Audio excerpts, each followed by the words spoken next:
নদিয়া নবদ্বীপ ফেরিঘাটে ঘটে গেল এক হৃদয় বিদারক ঘটনা। শনিবার রাতেই ভাগীরথী নদীতে মাত্র 6 বছরের এক শিশুকে ফেলে দেওয়ার অভিযোগ উঠেছে তারই সৎ দাদার বিরুদ্ধে। অভিযুক্ত যুবকের নাম সুমন দত্ত, তিনি হুগলির গুপ্তপাড়া এলাকার বাসিন্দা। পুলিশ ও পরিবার সূত্রে জানা গেছে, শনিবার রাতে সুমন তার সৎ ভাইকে সঙ্গে নিয়ে জন্মদিনের কেক কিনতে নবদ্বীপে আসেন। স্বরূপগঞ্জ ঘাট থেকে যাত্রী বোঝাই নৌকায় উঠে নবদ্বীপের দিকে রওনা দেন তারা। ফেরিঘাটের কাছাকাছি আসতেই আচমকা শিশুটিকে তুলে নদীতে ছুঁড়ে ফেলে দেন অভিযুক্ত সুমন। অন্ধকারের সুযোগ নিয়ে নৌকা ঘাটে পৌঁছানোর আগেই দৌড়ে পালিয়ে যায় সে। ঘটনাটি নজরে আসে নৌকার অন্যান্য যাত্রীদের। তারা সুমনকে ধরার চেষ্টা করলেও সে পালিয়ে যেতে সক্ষম হয়। পরিস্থিতির গুরুত্ব বুঝে নৌকার মাঝি সঙ্গে সঙ্গে খালি নৌকা নিয়ে শিশুটির সন্ধানে নদীতে নেমে পড়েন। নিখোঁজ শিশুর পরিবার রবিবার নবদ্বীপ থানায় অভিযুক্তের বিরুদ্ধে লিখিত অভিযোগ দায়ের করেছে। শিশুটির সন্ধানে নবদ্বীপ থানার আইসির নেতৃত্বে বিপর্যয় মোকাবিলা দপ্তরের কর্মীদের নামানো হয়েছে ভাগীরথী নদীতে। এই বিষয়ে নবদ্বীপ জলপথ পরিবহন সমবায় সমিতির সম্পাদক ও প্রত্যক্ষদর্শীরা কি বলছেন শুনুন। আমি 8টা-15 নৌকাতে যাচ্ছিলাম। আমি যখন এইপারে নৌকা থেকে ওইপারে নৌকায় গেলাম, ওইপারে একটা দূর থেকে ও যেহেতু কিছু একটা ফেলে দৌড় মারলো, তখন মাঝি বললো যে রুমাল বাঁধে যাচ্ছে, ছেলেটাকে ধরো ধরো ধরো। আমরা সেটা ভেবে আমি ছুটলাম ছেলেটাকে ছেলে ধরার জন্য, কিন্তু আমি আদৌ জানতাম না কি ফেলেছে। ওই ছেলেটাকে ধরার জন্য দৌড় মেরেছি, আমি ধরতে পারিনি, যে ছেড়েই চলে গেছিলাম দৌড় মেরে ওই রামকৃষ্ণ মিষ্টির দোকানে। তারপরে এসে শুনলাম যে মাঝি ভাই নাকি নৌকা নিয়ে ফাঁসিতলা ঘাট অব্দি গেছে, ফাঁসিতলা ঘাট অব্দি বাচ্চাটা ডুবে গেছে। তখন ডুবে গেছে ফাঁসিতলা ঘাট। ছেলেটি কি মুখে রুমাল বাঁধা ছিল? হ্যাঁ, ছেলেটার মুখে রুমাল বাঁধা ছিল, যার জন্য আমরা ছেলেটার সামনেটা দেখেছি, পিছনটা দেখেছি। আচ্ছা, চ্যাংড়া মতো রোগা পাতলা মতো ছেলেটা ছিল। স্বরূপগঞ্জ থেকে নৌকাটা নবদ্বীপে আসছিল।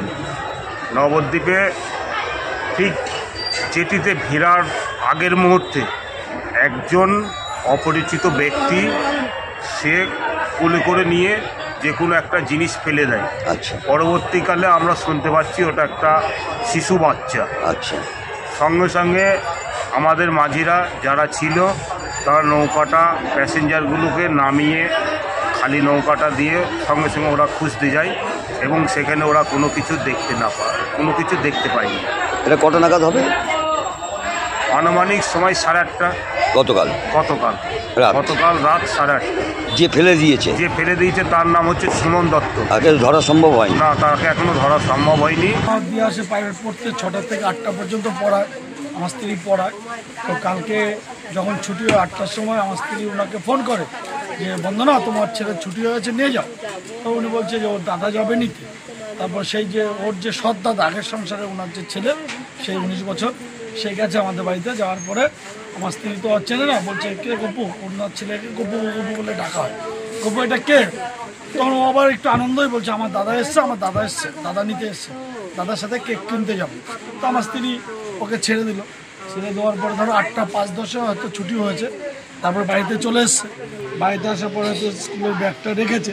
রাখার পরে ওর মার সাথে ওই বড় ছেলেটার কথা হয়েছে যে আমি ভাইকে নিয়ে যাই, আমি একটা কেক কিনে নিয়ে আসি নবদ্বীপ। তো ওর মা তো এটাও সন্তান তো সেই হিসাবে এতটা সন্দেহ কিছু ব্যাপার নেই, তো দিয়ে গেছে।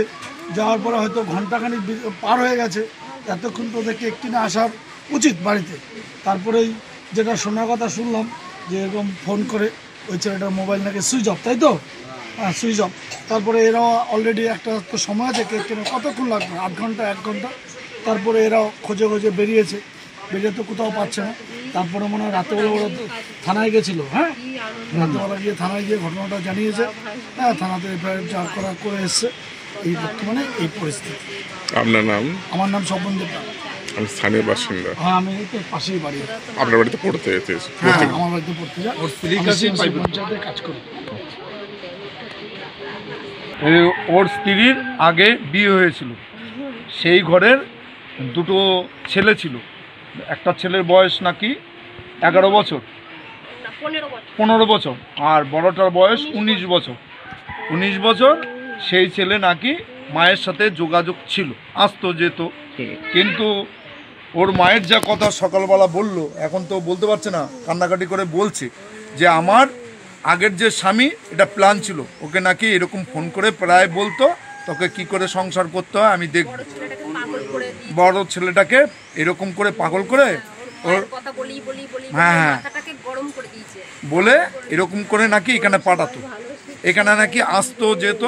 কালকে নাকি দুপুরবেলা এখানে এসে বলছে যে আমার জন্মদিন মা এরকম, হ্যাঁ জন্মদিন বলে ওই বর্তমান যে বউটার যে ছেলে ছিল 5 বছর তাকে নিয়ে ভাইকে নিয়ে যাবে কেক কিনতে, মাকে এই দিক দিয়ে বিরিয়ানি টিরিয়ানি করা নিয়ে ব্যস্ততা করে এই ফাঁকে ছেলেটাকে নিয়ে নবদ্বীপের উদ্দেশ্যে চলে গেছে। ছেলেও নিয়ে গেছিলো, একে পারিনি, একে মানে কেক মেক দিয়ে ওকে ভুলিয়ে পালিয়ে ওকে ধুয়ে আমার ওই ছেলেকে নিয়ে ও দাদার সাথে চলে গিয়েছিল, বললো চলো ওপরে কেক আনার পর তারপর ওখান থেকে ব্যাগ নিয়েছে, যাই হোক নিয়ে তারপরে ওকে লোক যখন খালি হয়ে গেছে ট্রলারে তখন একটা মেয়ে ছেলে ছিল, ওখান থেকে খালি হওয়ার পর ওকে ফেলে দিয়েছে, হ্যাঁ জলে ফেলে দিয়েছে ওই যেখানে মানে স্রোতটা ওই স্রোতের মুখে। তখন মাঝিরা দেখতে পেয়েছিল নাকি? দেখতে পাইনি।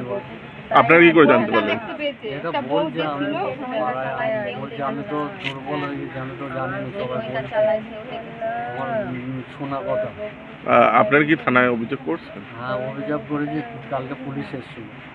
আমি আমাকে পাইনি বলে আমার এই সর্বনাশ করেছে, আমাকে ওরা খুব ভালোবাসে গো, আমাকে ছেড়ে ওরা থাকতে পারে না। আমি তো গপুকে ছেড়ে কোথাও যাব না রে বাবা, তোরা কেন বুঝিস নে? আমি তো এখানে আমার গপুকে পেয়েছি, আমি আমার গপুকে নিয়ে থাকতে চাই, তোরা কেন বুঝিস নে? তোরা আমার কাছে আসলি নে কেন? তোরা আমাকে কেন বললি নে যে মা আমি তোমার কাছে থাকবো, আমি তোর বাবার কাছে যেতে দিতাম না, আমি সারা জীবন আমার কাছে রেখে দিতাম আমার এই বুকের মাঝে, আমি এই বুকের মাঝে তোদের আমি রেখেছি, আজকে আমি তোদের এই বুকের মাঝে রেখে আমি তোদের কি করে আমি সাজার কথা বলবো রে বাবা। কালকে যে রাত্রিরে নিয়ে গেল আমাদের চোখের সামনে দিয়ে নিয়ে গেল, বললো কেক আনতে যাচ্ছে। কটার সময় নিয়ে গেছে? 8টার সময়।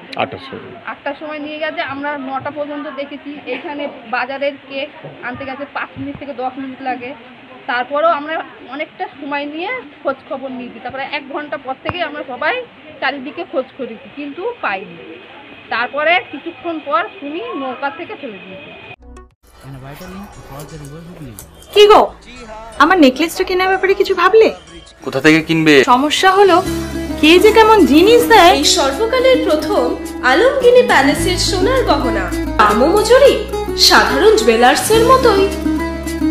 প্রচুর চোখ ধাঁধানো নিত্য নতুন এক্সক্লুসিভ গহনার ডিজাইন, যা আপনাদের মন কাড়ার মতো। বাহু, অন্নপ্রাশন অথবা যে কোনো অনুষ্ঠানে আপনার পছন্দ মতো গহনা অর্ডার নেওয়া হয়। যখন দাম ও মজুরি সাধারণ জুয়েলার্সের মতোই, নিত্য নতুন ডিজাইন ও প্রতিটি গয়না গ্যারান্টি যুক্ত পাওয়া যাচ্ছে, তাহলে আজই চলো শোরুমে আলমগিনি প্যালেসে।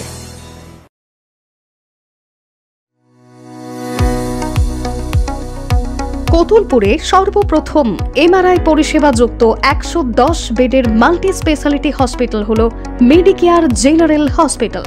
স্বাস্থ্যসাথী মান্যতাপ্রাপ্ত এই হসপিটালে রয়েছে AC, non AC cabin, modern OT, ICCU, NICU, micro surgery, dialysis বিভাগ, ব্রেন ও spine surgery, cancer surgery, lift সহ নানান পরিষেবা। এছাড়াও রয়েছে সিটি স্ক্যান পরিষেবা যুক্ত নিজস্ব ডায়াগনস্টিক সেন্টার, ডক্টর চেম্বার্স, ওষুধের দোকান সহ 24 ঘন্টা অ্যাম্বুলেন্স পরিষেবা।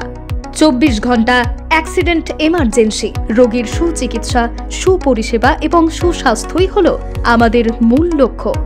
ঠিকানা সরিষাদিঘি, কোতুলপুর, বাঁকুড়া।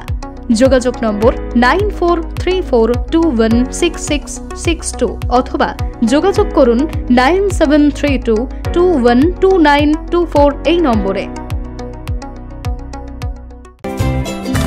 কমফর্টেবল ম্যাট্রেস মানে RRK ম্যাট্রেস। ওয়ারেন্টি নয়, গ্যারেন্টি দেয় RRK ম্যাট্রেস।